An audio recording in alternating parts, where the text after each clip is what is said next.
Hello everyone, this is Gene and I'm back with another video. Hope everybody is doing well. I've been very busy the past few days. I finally got a pair of headphones, you guys can see here. Unfortunately, I won't be using them for this video because I did a few test runs, and what I found is that it doesn't quite block out the sound. I was hoping that I could use them to record videos while still keeping my fans on or keeping the windows open or whatever, but I found that when I recorded with them, there was still a lot of static in what I was hearing. And the city's awake. Sorry about that, yeah. But I found that there was a lot of static in what I was hearing, and then when I would turn the Bluetooth function off and listen to it as a recording, on the speakers, it came out incredibly low and muffled, even lower than when I use OBS to make a video. I usually have to speak in a louder voice, or at least I try to speak in a louder voice when I do videos on OBS because for some reason it doesn't come across as very loud. And if I have to choose, I'd rather be too loud than too low and I can't be heard. So I'm still going to be doing videos like this, so sorry the scarf is cut off a little bit. But I hope everybody is doing well. The headphones work, right? If I want to listen to something, write a video or whatnot, and not have it booming on the sound system for the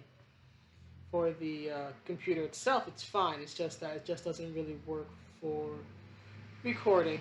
Oh well, what can you do? I'm just glad that I have a means to record, even if it's imperfect. It's still better than what I had previously. So I hope everybody's well. What I'm going to cover today is this article in the New York Times talking about superheroes and cops and how superheroes need to be recontextualized. This is a type of article where, similar to the one about muscular women, where I would make like a video essay, make a visual video out of it, but this article is much longer than that Polygon article, and that would take me hours. The Polygon article took me hours, and I don't have that type of time today. So what I thought I would do is I would just do a live action read and react. As always, I will link to the article in the video itself so you guys can check it out for yourselves and get the full context and let me know what you think. So let's get started, as Oscar would say. So the article comes from the New York Times. Says we're re-examining how we portray cops on screen. Now it's time to talk about superheroes. Oh, having read through this already, I can already tell you that this is incredibly biased, but it's the point of this video is for me to respond to that bias. So it starts out with an image of Henry Cavill in costume as Superman. Right, people are mobbing him, and it has a very heroic look to it. It's written by Eliana Dockterman, and it's from June 29th. So it's a little over a week old, right? Week, 2 weeks. Well, here's what it says. It says, in the past several weeks, as calls to defund the police have gone mainstream, pop culture critics and fans have been reconsidering how Hollywood heroizes, I've never heard of such a word, cops. Legal procedurals and shoot-'em-up action movies have long presented a skewed perception of the justice system in America, in which the police are almost always positioned as the good guys. These good cop narratives are rarely balanced out with stories of systemic racism in the criminal justice system. The bad guys they pursue are often people of color, and their characters underdeveloped beyond their criminality. Well, this right here is incredibly biased, right? So let's start from the beginning. It talks about how calls to defund the police have gone mainstream. Not only have calls to defund the cops gone mainstream, they've been enacted.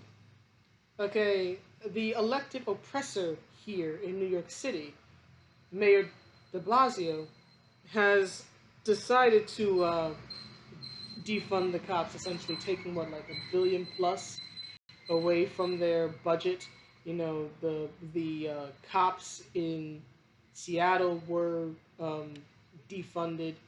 I believe that Minnesota, I think it's Minnesota, no, yeah, Minnesota has voted, or at least the elected oppressors there in Minnesota have voted to defund the police. So it's gone far from beyond mainstream. It's now become legal, not legal, sorry, um, uh, political policy, which I guess eventually becomes legal policy. When when the extremism of such a call not only goes mainstream but then reaches political ears and then our elected oppressors act on it, you officially have a problem. If you've never heard about Chaz, all right, I'm going to try to briefly explain Chaz. There's a channel called Memology 101 who has lots of videos on it. I'll link to it. Much better source on it than I. But basically, the Chaz, which lasted for about a month, I think it was officially dismantled July 1st. But the Chaz was basically, it stood for Capitol Hill Autonomous Zone, or something to that effect. It's known as Chaz, it's known as CHOP, right? But basically, a section of the city, more or less, in my opinion, was abandoned by the mayor, Mayor Jenny Durkin, I think her name is, and just given to the rioters and the protesters. And guess what happened there? There were robberies, there were shootings. In fact, the last shooting I heard about in the Chaz, before it got dismantled, was of two unarmed black kids, two unarmed black teenagers. One was 19, one was 16 or 15, something like that. Both teens. The older one, the 19-year-old, to my knowledge, died, and the other one, the younger one, at least last I heard, was in critical condition. So you have one who's dead and one who's damn near dead. And at least to my knowledge, I haven't seen any public statement or outcry from BLM or celebrities or anyone else. The same people who rose up in mass against the police and against police brutality, from what I know of, have been silent on these issues. In my opinion, no doubt because these two unarmed black teenagers were killed not by members of the police force, because the police force wasn't coming down there. And that was one of the problems. The cops wouldn't come down there, EMS and fire wouldn't come down there because it was too dangerous. And as we all know, especially with the media, right, if they can't use a narrative, that narrative goes unheard, right? But my point in all this is that defund the police was always an extremist position. And if you've seen my videos from June, you'll know that I am critical of police culture, and I've spoken at length about the shady things the police have done here in New York City, right? Not just recently, but back when I was a kid, in the 1990s. But I have never called and would never call for the defunding of the police, because in my opinion, you cannot address the issues with policing with extremism. All that does is just give the mayor or the police more reason to act extreme toward you. Either they will respond with extremism of their own, or as we're seeing here, they will simply abandon their post because they feel disrespected. And while I don't agree with the abandonment of the post or the abandonment of the people, I can certainly understand why the police feel that way. I don't agree with their actions, but I can understand from an emotional place where those actions come from, where they stem from. So there are my thoughts on defund the cops. All that's going to do is just put all of us in danger. So thanks a lot, Bill. But anyway, now it talks about heroes, or rather Hollywood heroizing cops. I guess she's forgotten that there were films like Training Day, and that there are TV shows like The Wire that were out, right? That took a more gritty, nuanced, less heroic view of the police and of crime in general. Here's the thing: Hollywood wants to make money So they will heroize whatever they want, right? And yes, police are typically the heroes of the story because they're the ones with the authority. They're the ones with the training. They're the ones that were told from a very young age that we should turn to. It is 6:42 in the morning, y'all. 6:42, and I have to deal with this noise. But anyway, they'll heroize anyone. They've for example, right, the Godfather series, right? The Godfather. Who are the heroes in that? The mafia, the Italian mob. Are those good guys? No, but Hollywood still makes heroes out of them. Why? Because it makes money. It makes money. They will make heroes out of anyone. They don't care. And then talks about legal procedurals and shoot 'em up action movies have long presented a skewed perception. Here's the thing: it's entertainment. If you really thought you were learning about the law watching NYPD Blue or watching CIS Miami or whatever, you have a problem. These are not designed to teach you about the law. You want to learn about the law, go to law school or go to paralegal studies or grab an actual law text and read it. They're not designed to be an accurate representation of how the law works. In fact, because I was a paralegal studies major, when I watch these type of shows now, I can better recognize where they're fudging or where they're skewing something or where they're misrepresenting something. But I also understand that it's for entertainment. It's like anything else, Hollywood skews and has a very skewed perception of sex, of violence, of language, of any and everything because it's used for entertainment. It's entertainment. This is like thinking that a movie fight scene or a pro wrestling match, right? That if you watch that enough, you'll be, just a brawler in the streets and nobody will ever be able to hurt you. Real life violence and the stylized violence of basically any form of entertainment, be it in video games, movies, books, combat sports such as boxing and MMA, pro wrestling, they are not the same. It all presents a skewed uh, perception of violence because it's all different types of violence. So this, in my opinion, is an incredibly weak argument. And talking about good good cop narratives are rarely balanced out with stories of systemic racism. Well, here's the thing: not everybody and not every brown person believes that systemic racism still exists. So right there, you are using a subjective viewpoint, a subjective standard, because it's not something that is even mostly agreed upon, let alone universally agreed upon, right? And says the bad guys they pursue are often people of color. Well, you see that depends on the story, right? That depends on the story. That depends on the characters. For example, I used to watch what was the show called? I used to watch shows like Cold Case, right? And the villains would be various types of people because the premise of the show was solving cold cases, right?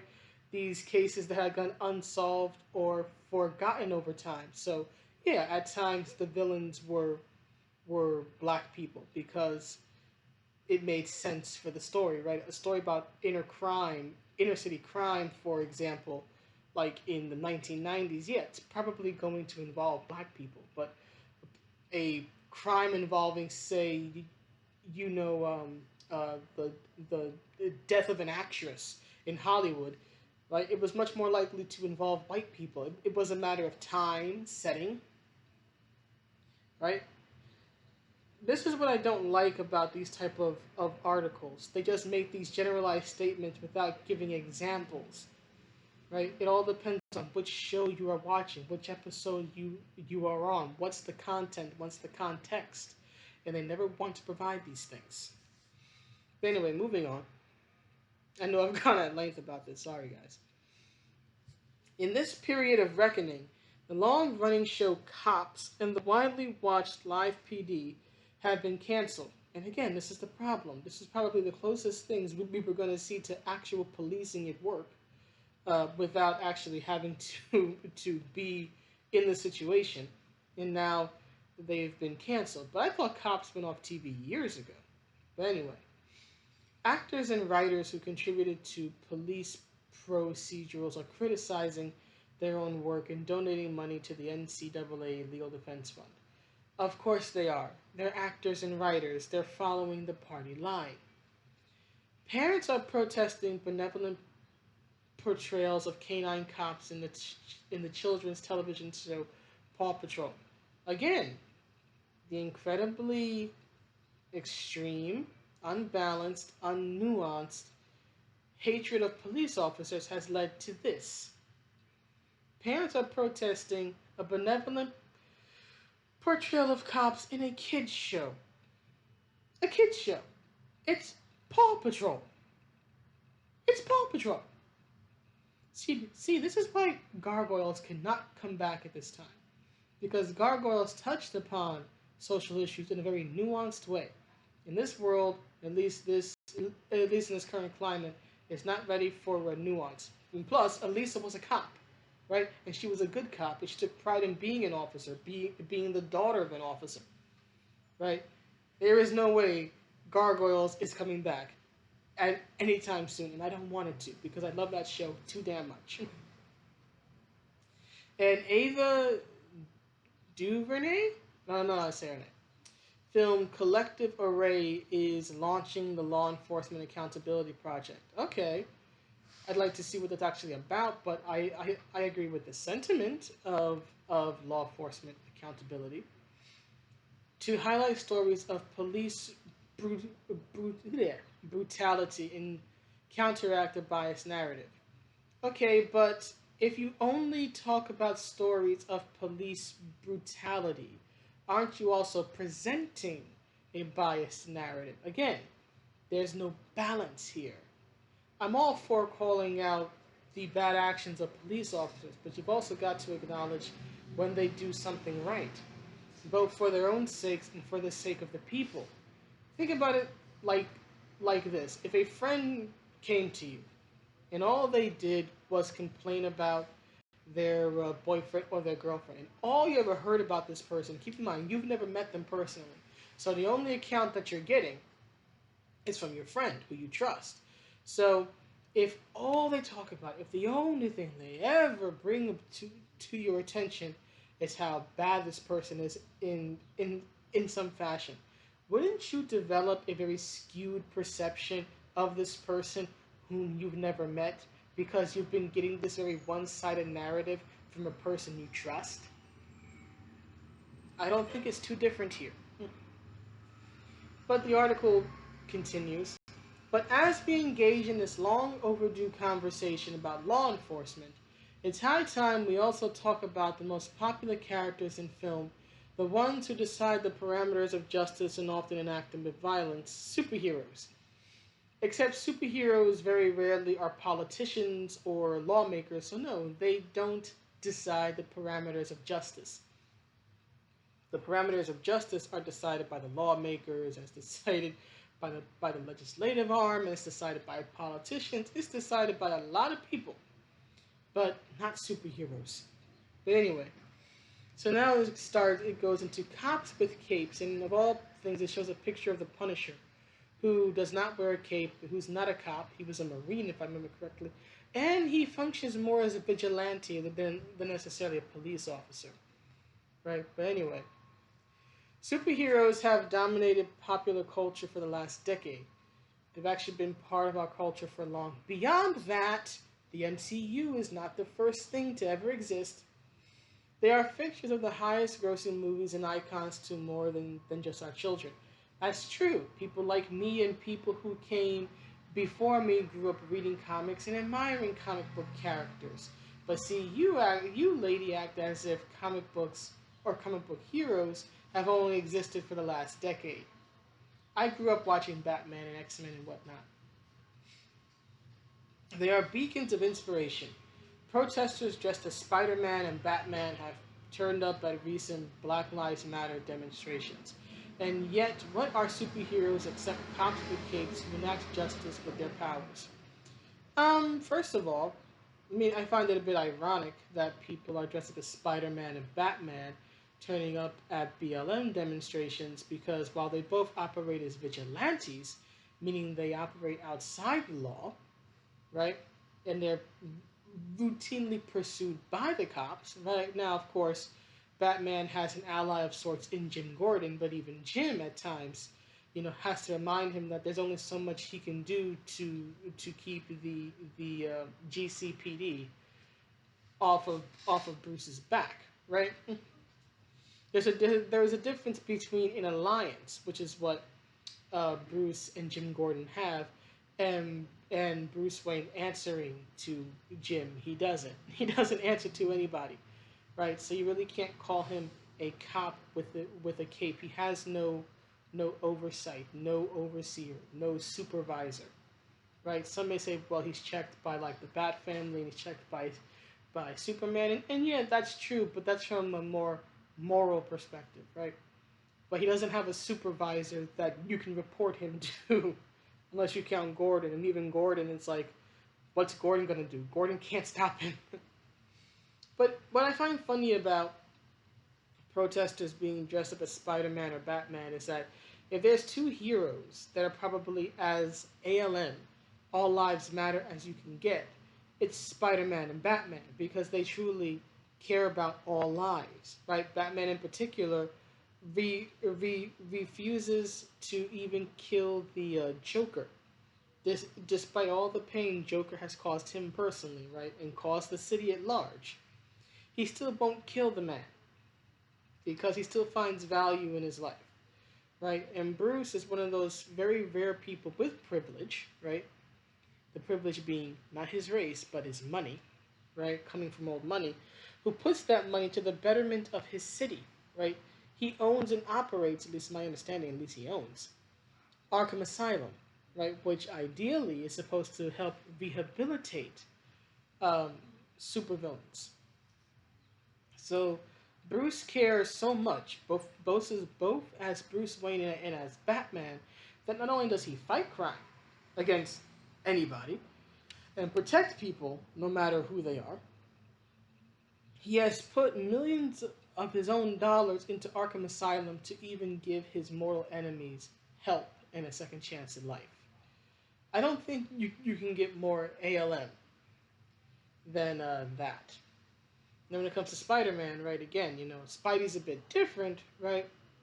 But he's always tried to help people, right? He's given his enemies numerous second chances. A good example is, Sandman, I think, right?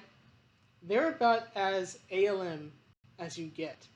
Now, if you want to dress up as Spider-Man or Batman and turn up at a protest or a demonstration, that's up to you. But I just find it very funny that these protests are going to dress up as traditionally white superheroes who are, I would say, the comic book embodiment of ALM, of All Lives Matter, and roll up at a Black Lives Matter demonstration. Why aren't people dressing up as Blade or Blue Marvel or Nubia, who's the female, or sorry, the Black Wonder Woman, literally? Why aren't people rolling up as Monica Rambeau, the original Captain Marvel, or at least the first human woman who was Captain Marvel? Why aren't people dressing up as the Black Panther, or Storm, or Bishop, or Shard? I just find it funny, right? So you choose the mantle of a white man. Of course, some are going to say, well, Miles Morales. Yeah, Miles is one of many.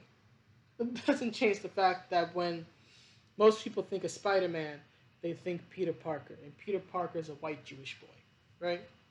But let's continue.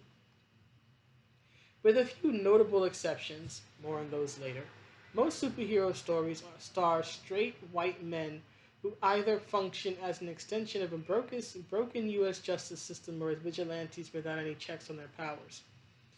I guess you mean people like Shield, but even then, Shield kind of operates outside of the U.S. justice system, right?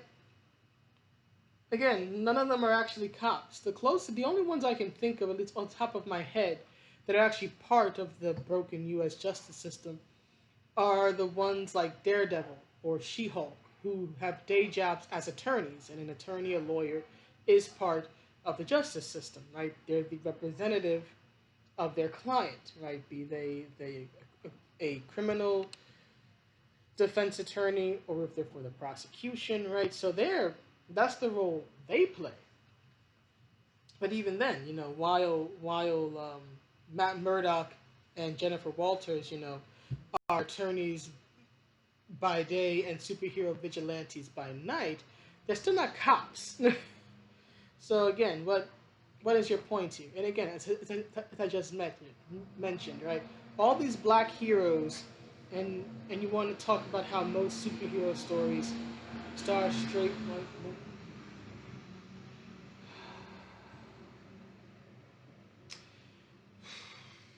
men. Anyway, it says usually they have some sort of tentative relationship with the government. The Avengers work for the secretive agency SHIELD. Batman takes orders from Gotham Police Commissioner Gordon. Batman takes orders from nobody. Number one.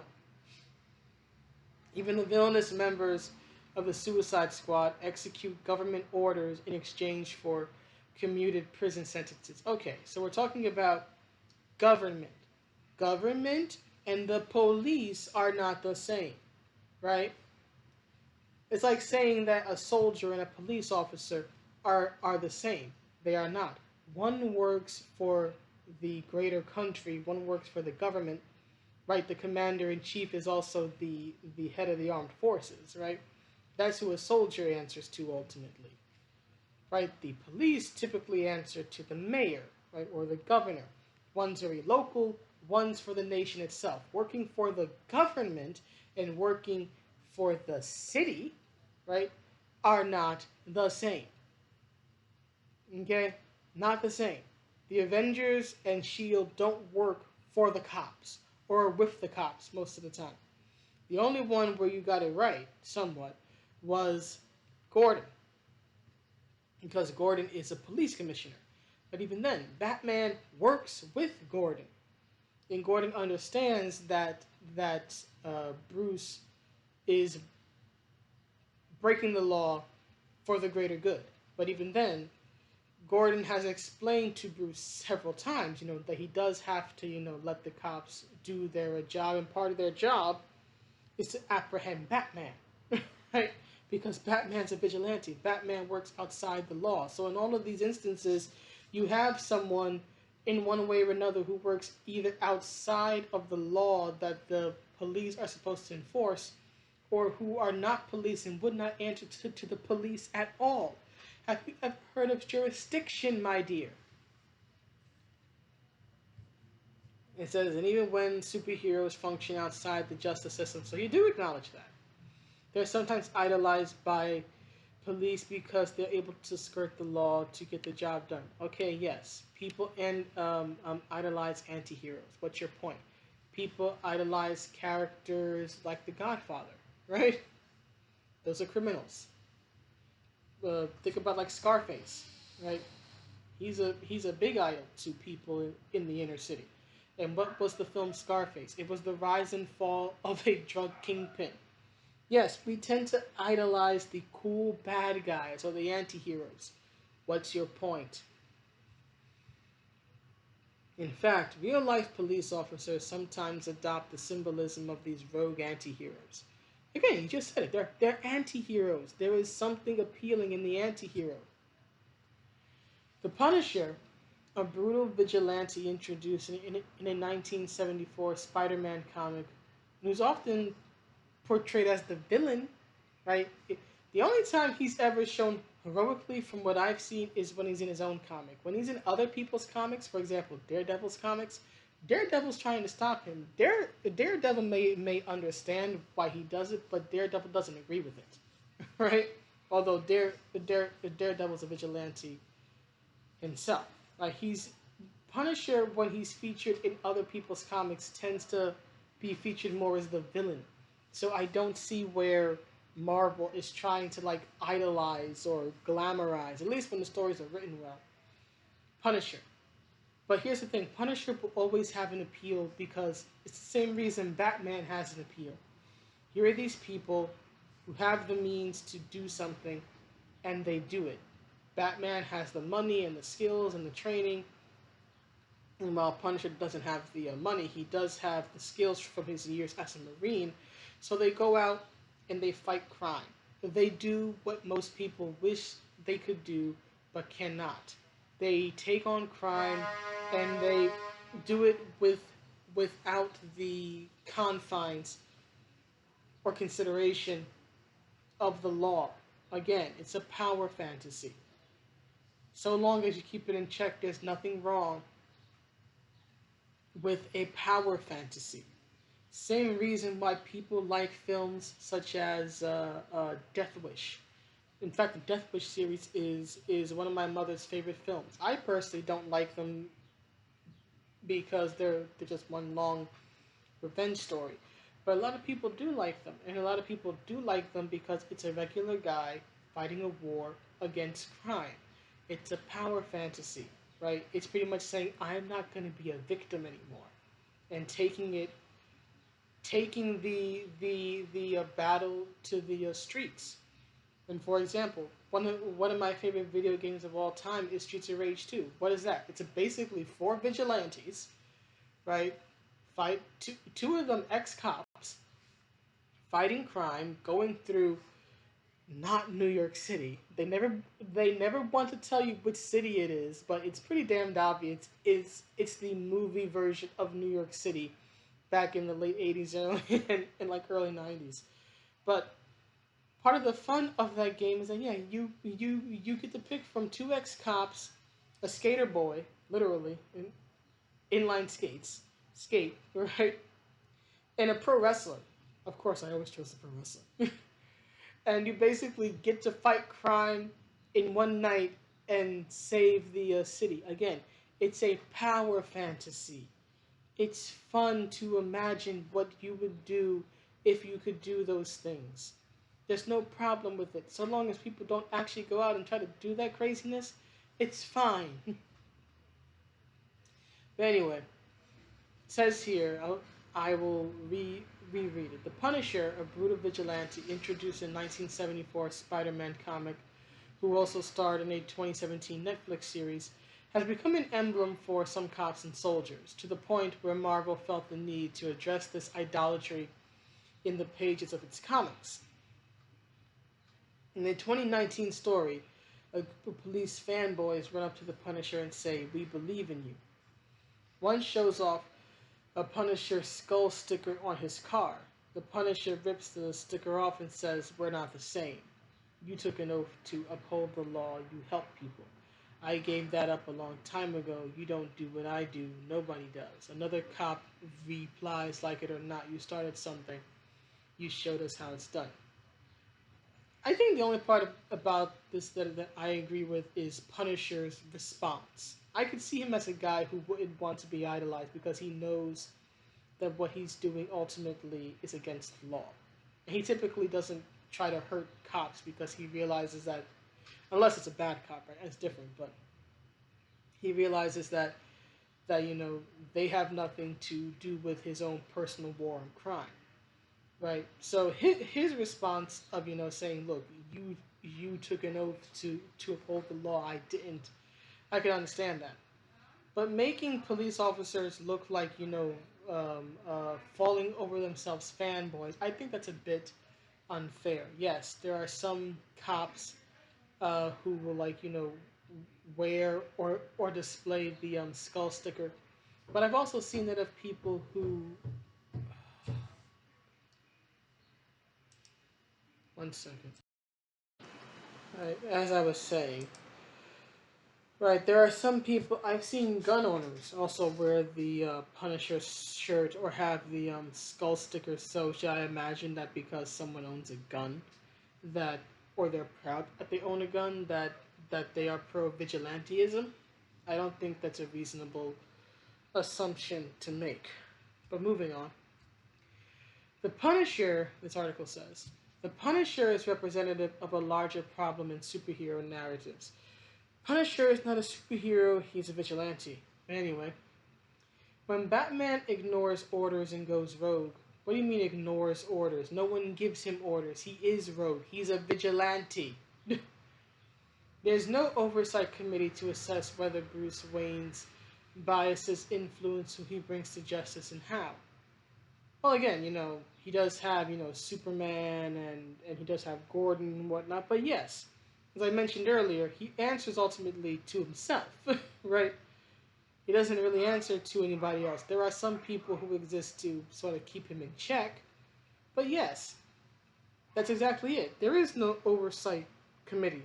That's what police have. They have internal affairs and the police civilian re review board and all that. Bruce doesn't. That's why he's not a cop, because he didn't want to answer to anybody. He could have easily become a police officer had he wanted to, but he knew that he could not fight crime the way that he wanted to within the confines of the law. So he works outside the law to enforce it. Do you get it now? Exactly. That's the whole point. That's why he's a vigilante and not a police officer. Heroes like Iron Man occasionally feel guilt about the casualties they inflict, but ultimately empower themselves again and again to draw those moral lines. Again, this is why we had the Civil War storyline back in the day, right? Or at least in part. In the real world, meanwhile, tolerance for law enforcement acting with impunity is eroding. Exactly, because law enforcement is not supposed to act with impunity. There's the difference. Bruce breaks the law. Spider-Man breaks the law. Right? Many heroes, again, because they answer, for example, to a shield or they work for shield, either break the law or don't consider or do not consider themselves subject to the law. They're not cops. That's the whole damn thing. They're not police officers. They did not put on a badge and go through training and take an oath to enforce the law. They do it on their own. That's why many stories back in the day would show police chasing down Batman or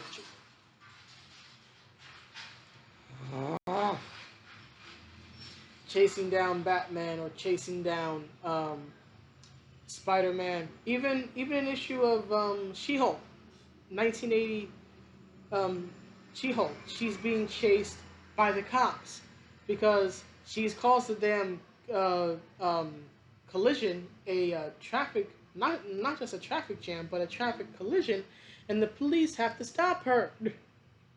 Keep in mind, her real name and real identity is Jen Walters, attorney. That's kind of the freaking point, that they're not cops, and so forth, and therefore the cops are supposed to bring them down. Yeah. Those calling for the dismantling of modern policing. Again, modern policing and vigilantism are not the same. There's a reason why modern policing has made vigilantism illegal. In part to the lack of consequences faced by officers who have killed black people like George Floyd, Breonna Taylor, Elijah McClain, and many others. Yes, and there should be consequences, and part of the problem with the police is the lack of consequences that they face when they kill people, and in this case, oftentimes black people or brown people, with impunity and without consequence, I should say. But you don't address that problem by, first of all, comparing them with vigilante superheroes. It's not the same, and two, by defunding the cops. Extremism cannot cancel out extremism. Okay? You will not be able to fix the issues with policing and police culture by taking money from the cops. All you do is just put people in danger. Right? But anyway, it says here, those calling for the dismantling of modern policing point in part to the lack of consequences faced by officers who have killed black people such as George Floyd, Breonna Taylor, Elijah McClain, and many others, without being fired or prosecuted. Except, to my knowledge, the person who killed George Floyd and the officers who were standing by and watched him do it were all fired and are currently going through the legal system. So they were fired and they are being prosecuted. I don't know about the other cases, but I know about George Floyd. That's what's happening currently. Now we'll have to see what sentences they ultimately serve. That's going to take time because the justice process and justice system is slow. But they were fired and they were prosecuted, or they're being prosecuted currently. I think the guy who actually killed Floyd, I think he's facing the death penalty last I heard. Right? But it says, without being fired or prosecuted, or at least with significant delays and public pressure before action was taken. As these urgent conversations dominate the news, here's the problem. We're not having conversations. We're talking past each other and we're fighting and we're looting and we're stealing and we're shooting each other like animals, but no one's talking, Chief. But anyway, it's increasingly unclear how either the arm of the law or the vigilante narrative can survive without serious reconsideration. Most of the blockbuster Marvel and DC comic movies skirt the issue of who should define justice for whom. Because most of the Marvel and DC comics establish what justice is. Justice is helping people. Justice is protecting innocent people from bad people.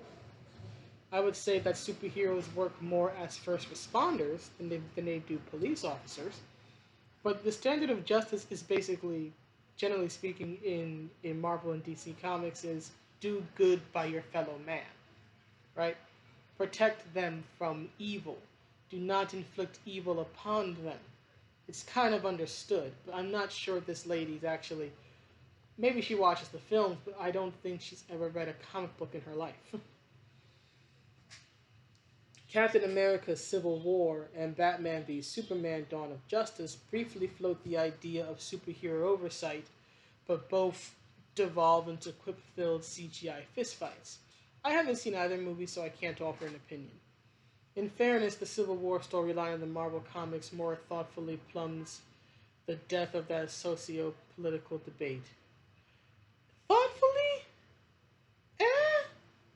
It wasn't exactly well received when it came out. And then you had events like One More Day. I'm not quite sure thoughtfully is the answer for it. It was basic, in my opinion, they might have been trying to thoughtfully ask a question about oversight and, holding heroes responsible, but I still say to this day it was really about just basically giving heroes a reason to fight. It's like taking Marvel vs. Capcom or something and putting it into a comic book. It's like, we want to see the heroes in battle. Can Captain America beat Iron Man? And basically just give an excuse plot to have that happen. So yeah, I'm not exactly a big fan of the Civil War storyline, and Civil War 2 was even worse. Anyway, Civil War 2 was basically a minority report done poorly.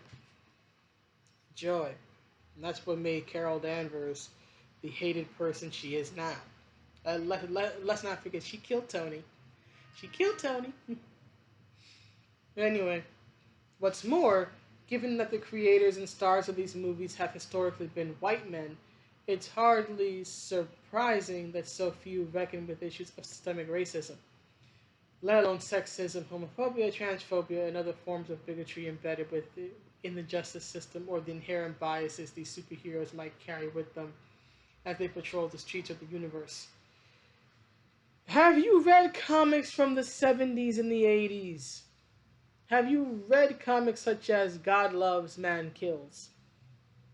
Unless you have, please stop commenting on this. Comics, and I made a video about this, comics have always touched upon social issues. I would say it's hit or miss, but they've always touched upon social issues. So yes, there are comics that have touched upon these things. And the funny thing that and here's why I know she's not really a big fan of the comic books because she's only mentioned one comic book in that Civil War. But she keeps talking about the movies, the movies, the movies. The movies are not accurate depictions or portrayals of the comics. Read the source material. A new kind of hero that shows T'Challa and Killmonger facing off.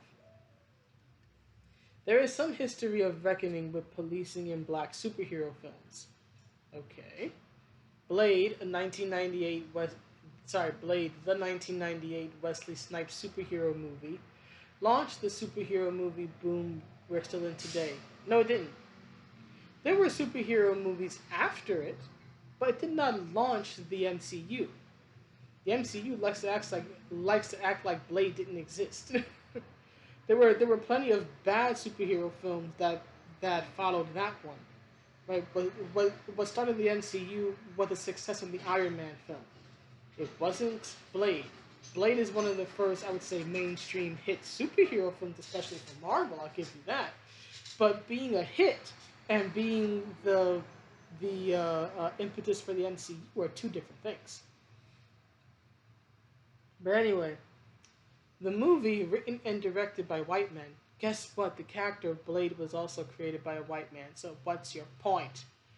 References tensions between black communities and the police. In one scene, two cops walk in on Blade fighting what is clearly a monstrous vampire and begin shooting at Blade instead. Blade turns around and asks, "Are you out of your damn mind?" Of course, just some guy did a video on this and he played the real clip, right?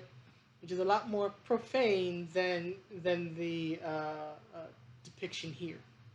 But it's played as a throwaway moment, but one that rings true decades on. Well, here's the thing. What this is trying to do is make it seem like the cops shot Blade because of his race. And maybe they're right. But they would have shot at Blade because he's a vampire. He's a heavily armed, sword-swinging vampire. It wasn't because of his skin color. It was because of the pointy teeth and the swords on his back. Don't lie to me. Anyway, it says more recently, racial injustice has become the centerpiece of some superhero films. The clearest example of that shift is Black Panther, Ryan Coogler's 2018 superhero movie that takes, wasn't it 2017? Oh, I forget.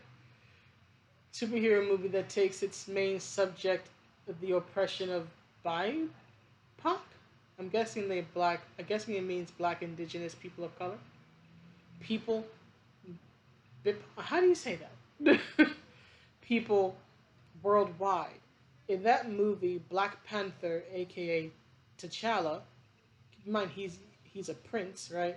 Let's keep that in mind. Prince T'Challa rules over Wakanda, a secluded, scientifically advanced African country unfettered by colonialism. And as just some guy pointed out in his video, Wakanda does not reach out to try and help other African nations related to it.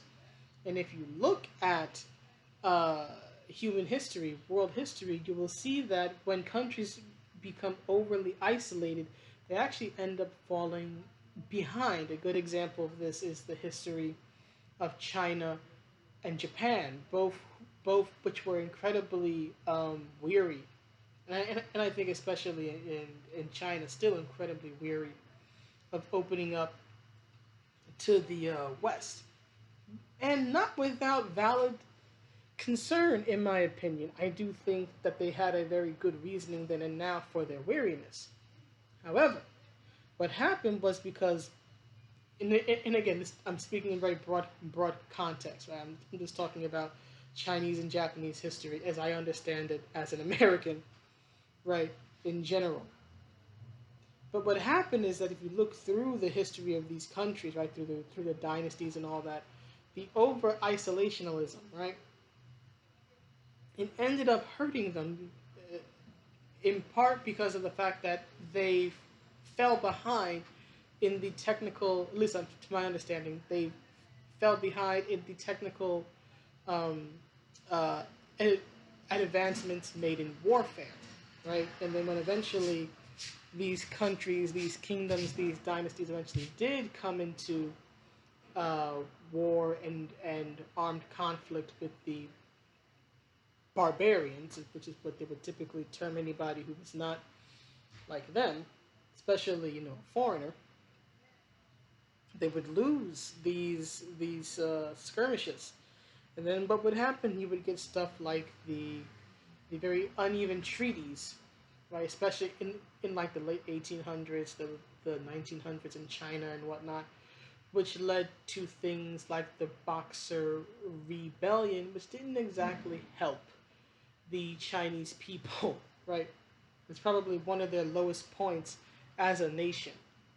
And in part, at least in my opinion, is because they had been isolated for so long, they didn't realize that the world had been advancing without them.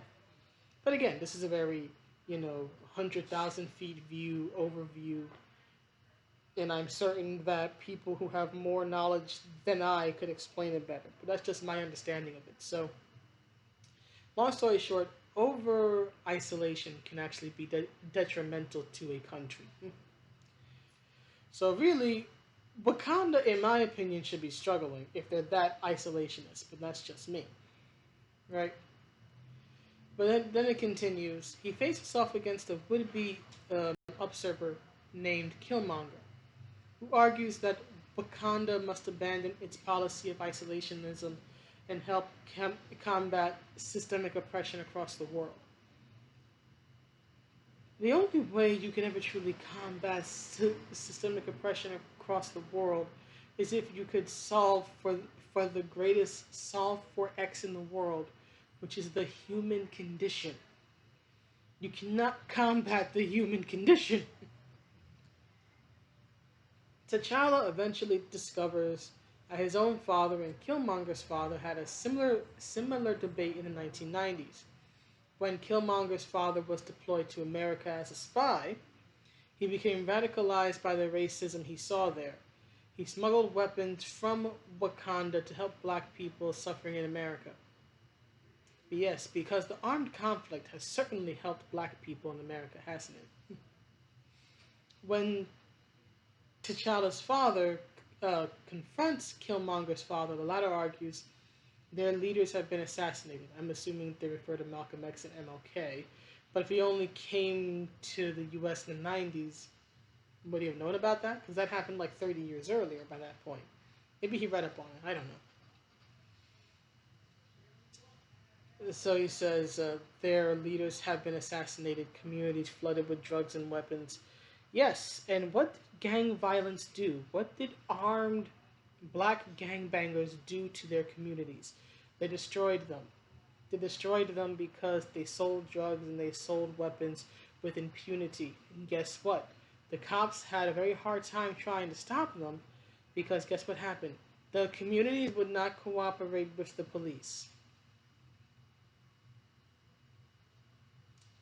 That's the truth. Now, people are going to say that, it was all a big plan by the government or whatever, but in the end, it was black people, black gangbangers, selling other black people drugs, enslaving other black people and using them as drug runners or as gunmen, taking the women and using them, as more or less sex slaves or whatnot. So look what happened when you had these very negative, violent influences dominating black communities. We destroyed ourselves. So please tell me how putting guns in the hands of people who don't care about their communities, again, gangbangers and whatnot, tell me how putting guns in their hands is going to help. Gangbangers do not care about uplifting the community. They care about destroying it. But anyway, continuing, it says they are overly policed and incarcerated. Yes, that continues to be a problem, but again, you don't answer it with extremism. All over the world, our people suffer because they don't have the tools to fight back. Okay, but you're assuming that your experience is the entire global black and African experience. It's not. That'd be like saying my experience as a black person or as a brown biracial person is the experience that every black and biracial person has ever had. That I can speak for them all. I can't. All I can do is speak for myself. See, this is the problem with his logic. It's assuming that black people or Africans or brown people all over the world are suffering when that's not true. Some of us even cause the suffering, but not all of us are suffering. Killmonger's father eventually loses his life for his political stance. I would not call that a political stance, I would call that an extremist stance. T'Challa's arc is to realize his nemesis is right. No, realizing your nemesis maybe had a point and realizing that they're right are two different things. Magneto had many valid points, right, given his ideological debates with Xavier. And keep in mind, Xavier and Magneto, are sort of like allegorical to or stand-ins for MLK and Malcolm X. So you have two white dudes who were at least influenced and at least partially based on two black civil rights leaders, but you'll never acknowledge that, will you, honey? But anyway, it isn't about realizing he's right. It's about realizing he has a point. There's a difference. While Killmonger and his father broke laws and enacted violence for their cause, their conviction that people of color have historically lacked the tools to fight systemic oppression was correct. Except we did fight systemic oppression. It's called the Civil Rights Movement. And people died and people fought for it, not just blacks but also whites. It was violent at times, it was very messy. But we were able over time to dismantle systemic oppression. Why do you think we have integrated schools? Why do you think black people can finally hold jobs and work? Right? We don't, culturally, America does not believe in racism anymore. Of course, there are some people who do. There are still some neo-Nazis and whatnot. But culturally, we don't believe in these things anymore. And that's the best outcome. And yes, MLK died, and Medgar Evers died, and Malcolm X died, and many people died. And it's horrible. Right? I'm not trying to say it was an easy fought battle. It wasn't. Right? The integration of the schools put little children's lives at risk. But that's a revolution that actually led to something better.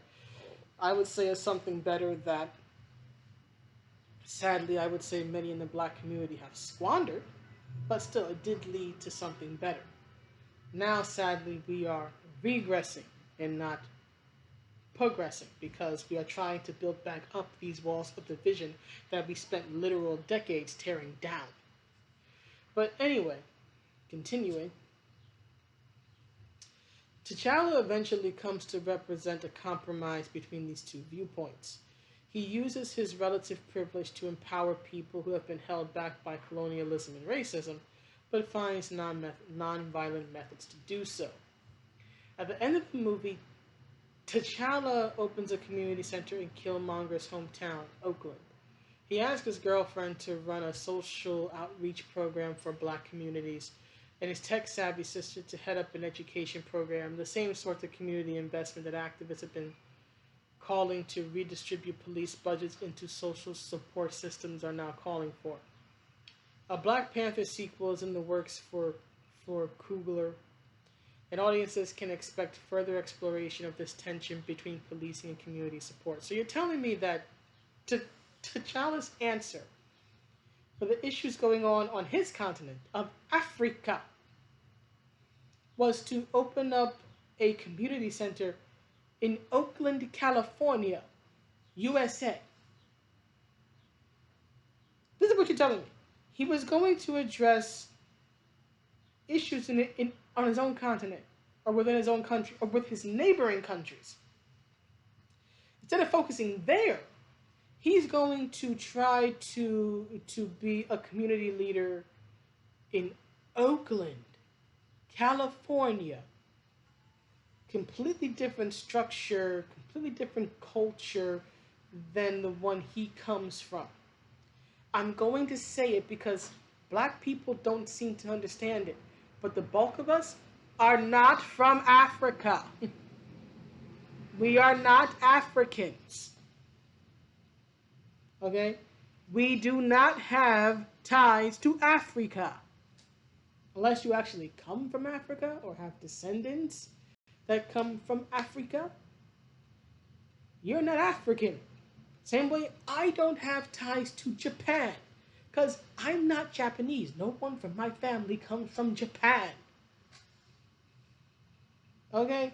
You can have admiration for black culture and African culture, and that's all well fine and good. But unless you can trace it back to your family line and see that somebody in your family line actually came from Africa, stop claiming you're African. This was the same damned issue I ran into when the film came out, and I was debating with people. They're like, it's such a win for Africans. I'm like, you're black. You're an American. This film is made for American audiences. It's not made for African people. Taking place in Africa and being made for the African people are two entirely different things. Hell, even in Africa, right, there are different tribes, different cultures, different issues going on. It's an American film, first and foremost. Stop acting as if Wakanda Forever is real. Because it's not. Ugh. Anyway, then it says, when superheroes and cops collide. It's not just that superheroes act like members of law enforcement. No, they don't. You've said several times in this article that they're vigilantes. Vigilantes work outside the law. Sometimes they interact with them directly. Yes, you established that earlier with Spider-Man and Batman. Yeah, that's true. Working with them and working for them are two entirely different things. Spider-Man has long had a complicated relationship with the NYPD. Last year's Spider-Man video game received some pushback over what many critics call propaganda. In that game, Peter Parker is a fan of the police. When was Peter ever against the cops? He never had a gripe against them. The only time they ever frustrated him was when they would come after him because he was a vigilante and breaking the law. Right? This is the same guy who had to deal with his boss, J. Jonah Jameson, chewing him out just in general as a person, but then also, browbeating him because, or rather, browbeating Spider-Man, not knowing that Peter was Spider-Man, right? Having to hear all these negative things and having to write these articles making Spider-Man look to be a bad guy when he really wasn't. Because guess what? J. Jonah Jameson had his own biases. That was the point. It pointed out he had his own biases because, if I remember the story correctly, his wife was killed by a masked person. And so now he hates everybody who wears a mask. That was kind of the point of his character in the comics, that he had his own biases, and that he was a very biased, and I would say somewhat bigoted individual. Not necessarily in terms of race, but when it came to vigilantes and people who were trying to help, like Spider-Man. He didn't hate Spider-Man for what he did, he hated Spider-Man for what he looked like. In that game, Peter Parker is a fan of the police, even fantasizing about being Spider-Cop. Okay, and? He spends much of the game fixing surveillance towers for the NYPD. Again, he helps the cops. What's your point? He helps the cops capture criminals, right? He's probably trying to hide himself in the process because technically they'd have to be after him. But the introduction of Miles Morales, who made his debut in the comics in 2011, could offer opportunities to explore the contentious relationship between New Yorkers and police. We don't need a comic book for that. It's called the 11 o'clock news. But anyway, Miles, who is half black, half Puerto Rican. Thank you for acknowledging that, because everybody refers to him as the Black Spider-Man, and he's not. He's he's the second biracial Spider-Man, at least, because the first one was Miguel O'Hara, half Mexican, half Irish, and no one ever shows him any respect. Spider-Man 99 people. But anyway, is the son of a cop. In 2018's animated Spider-Man Into the Spider-Verse, Miles' father doesn't know his secret identity. Miles spends much of the movie trying to reconcile his father's love for him with his dislike of Spider-Man as a vigilante. That makes sense. That makes perfect sense. I have no complaints. A Spider-Verse sequel is in the works, and many fans hope it will focus more on Miles and less on Peter, and deal with race more directly. So you mean have an incredibly biased take on race. Thank you. Before that, a Miles Morales video game will arrive. Well, we'll see about that. Hopefully with a more nuanced take on the NYPD than the game that preceded it. I would like a more nuanced take on everything, but guess what? Nuance is not in these days. So when she says nuanced take, when Miss Eliana says nuanced take, what she means is an incredibly biased, skewed take, which will make all police officers look bad, regardless of what they have or have not actually done. They are never going to try to balance this out with positive or even neutral depictions of police. Anyway, with a Spider-Man who's a young man of color in a city with a painful recent history of stop and frisk policies. Oh, my dear, if you were only around the 1990s. Stop and frisk was the least of our worries, but you don't care about that, do you? Because apparently to you, nothing has existed before the mid-2000s. Anyway, disproportionately inflicting trauma on young black and brown men, it will be a striking oversight if it doesn't. And then it shows a comic panel, looks like from the 80s comic Watchmen from way back in the day. But the superhero property that most directly engages with corruption and policing is Watchmen. I can't speak to that because I never read it. In Alan Moore's 1986 graphic novel, vigilantes who believe they have the right to fight and live by their own moral codes often prove themselves despicable bigots or megalomaniacs. Okay, but we're still talking about vigilantes. Again, vigilantes are not police officers. Vigilantes usually exist in opposition to the police, unless you are a Batman type. But even then, as I've said several times, Batman does have to deal with the police coming after him because technically it is their job to apprehend him because vigilantism is illegal. One particular image of so-called heroes confronting a riot. Yeah, because while I've never seen or read Watchmen, I have heard about it, and I know that it was meant to sort of dismantle the idea of the superhero and the vigilante hero and all that. So yeah, it was meant to make them these, very broken, bitter, anti-hero type people because it was the mid-'80s and that's what was popular, right? So yeah, they weren't heroes. That's kind of the point. They weren't heroes, right? What's his face? The dude with the mask and the hat, right? There's like Dr. Ozymandias, right? The blue man who was like a nuclear scientist. He's not a hero. The Silk Spectre wasn't a hero. The comedian certainly wasn't a hero. I forget the dude with the hat and the mask. I forget his name. But he's not a hero. That was kind of the point, that they were not heroic people.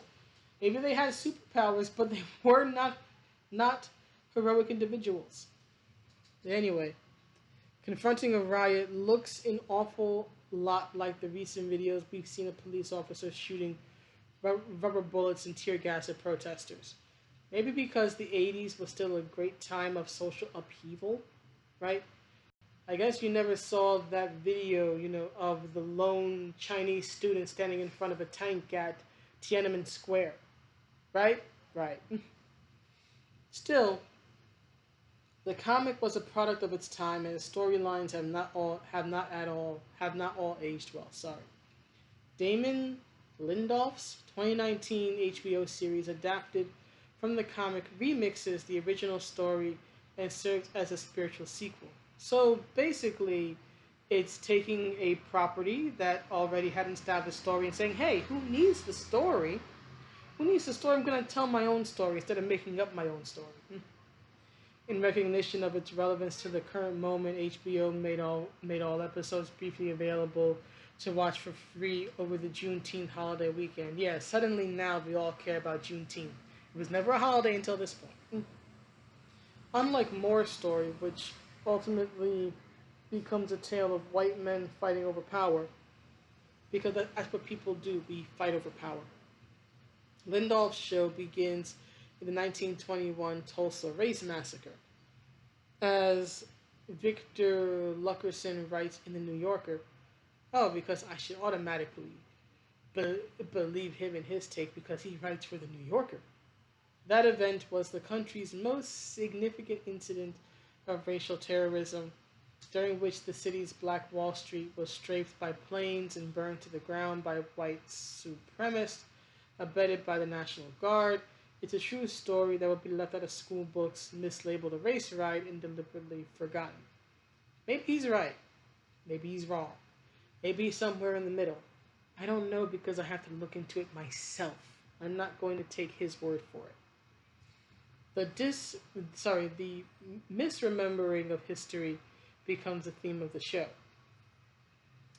After that preface, the show fast forwards to modern day Tulsa and centers primarily on Angela, played by Regina King, a cop pursuing a white nationalist terrorist group akin to the KKK. Okay, so now of course the black officer has to be pursuing the KKK. She cannot be, say, pursuing criminals in the black neighborhoods, in the black communities, right? She can't be a black cop trying to help black people. No. She must be a black cop trying to stop the evil, racist, white organization of the KKK. Now here's the thing, I have nothing against her being against the KKK. My problem is that they have a black officer, again, pursuing this outside element that very rarely touches black people anymore, right? Instead of dealing with the more internal issues that hurt and fracture and drag down the black community, such as gang violence and drugs, right, and all that stuff. So instead of being worried about her own people, she's worried about some stereotypical redneck, right? The KKK does not have significant political or social power anymore. I wish people would understand that. In order to fight them, cops have begun to cover their faces and adopt superhero alter egos. The portrayal of the police is complicated. Angela, a black woman, is a cop and a hero of the show. She also does some questionable things, like kicking the crap out of a suspect in an interrogation room and lying to the FBI. Okay, so why are you not calling her out for the bad things she does? You're not supposed to brutalize people, right? That's police brutality. Brutalizing a suspect, right, is police brutality. It's the same thing, essentially, that happened to George Floyd. He was brutalized. The only difference is that he died. So why is it that when police brutality is committed by a white man, a white officer, everybody protests? But when it's committed by a black officer on a TV show, she does some objectionable thing. There's nothing objectionable here. You just said she kicks the crap out of a suspect in an interrogation room. That is illegal. That is police brutality. Maybe you should start denouncing police start denouncing police brutality instead of denouncing white cops. Stop making it a race issue and address the actual issue. Police brutality. She committed police brutality. Say it. Since you won't say it, I will say it for you. She committed police brutality. It is wrong. And then it says, of course, and she lies to the FBI. Again, she's a bad cop. She's not an objectionable cop. She's not an anti-hero cop. She's a bad police officer. By your own standards, she's a bad cop.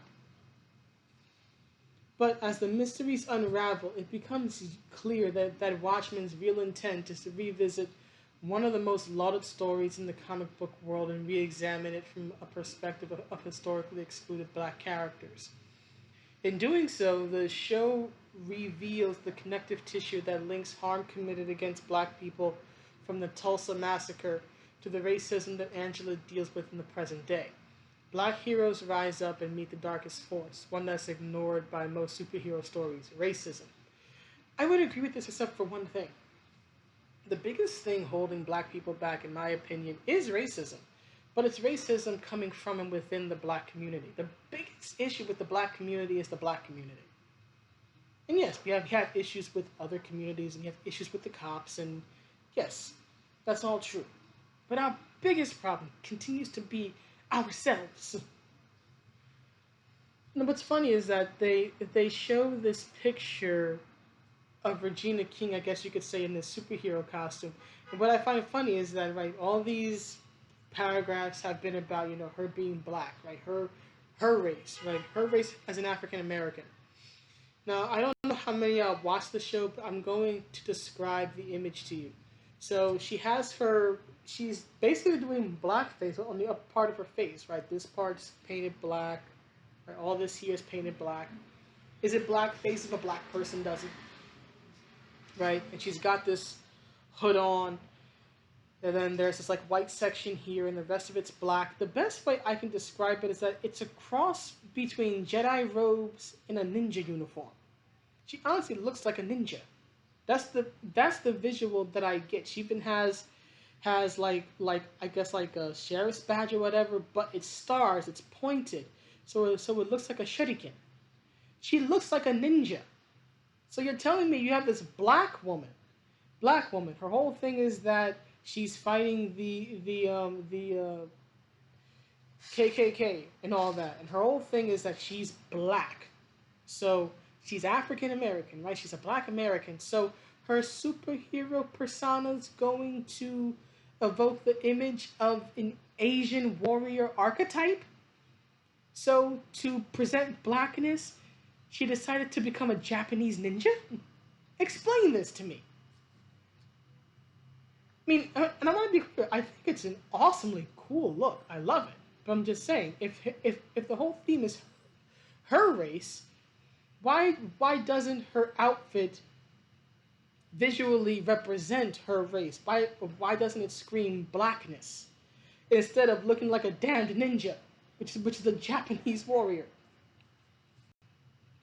So to pretend black people, she went to the Far East? What is this? The way forward.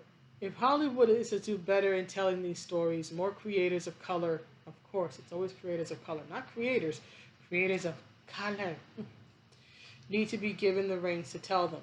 They already do. Did you ever hear about Milestone Comics? Did you ever hear about Christopher Priest? I don't think you have. It's worth noting that while Lindelof employed a diverse writer's room, what does that even mean in today's world?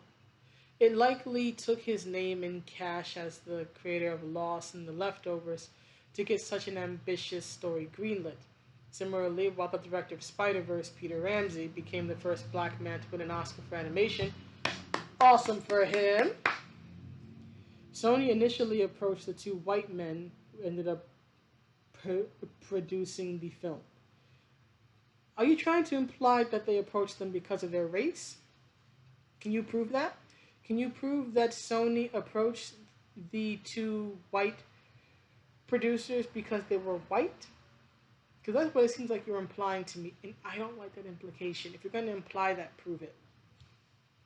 Lego movie director Phil Lord and Christopher Miller with the opportunity to make an animated Spider-Man film.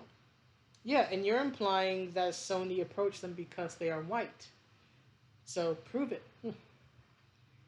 Writers must also shake the notion that they are bound by the strictures of outdated intellectual property. The problem is not that the intellectual property is outdated. Good stories are timeless. A good story is never outdated. The problem is that people like Eliana, right, people like the author of this article,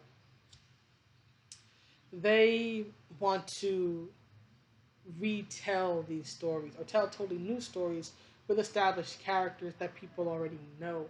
Instead of creating their own characters, telling their own stories, they want to totally just wipe the slate clean and use characters that people know and love and already have an idea of what they would say and how they would act, right? That come in with this built-in knowledge and this built-in fan base, and they want to just tell their stories, not even new stories, but their stories, their incredibly biased takes with these characters. And then when people get upset, they get mad and they call you bigot, racist, sexist, whatever else. Anyway, continuing with the article. These days, few big budget projects move forward unless they are based on an existing IP. So make a new IP. But with the success of Watchmen suggests that creators can snatch up those familiar characters and still weave a new story, the new politics and new perspective, using only fragments of what came before. Just as the Watchmen series is a radical departure from a dusty Reagan-era graphic novel, maybe that's the problem. Both Black Panther and Into the Spider-Verse borrowed the names and backstories of their main characters from the comics, but took those characters in new and ambitious directions. What you mean is, took them into incredibly biased, unnuanced narratives. That's what you mean. Only when this creative freedom is encouraged and Hollywood offers more opportunity to BIPOC, BIPOC, creators. And here's another thing that I can't stand. Things will only change when Hollywood offers the brown people's place. Don't don't ask for crumbs from the table. Hollywood offers more. If Hollywood isn't offering, then you either take it or you make your own. But damn it, stop demeaning yourselves and begging Hollywood for the crumbs from the table. Please. Anyway, only when this creative freedom is encouraged. See, here's the thing: if they actually encourage creative freedom, they would not get the stories they want, which is why the the progressives actually try to kill creative freedom as much as they can.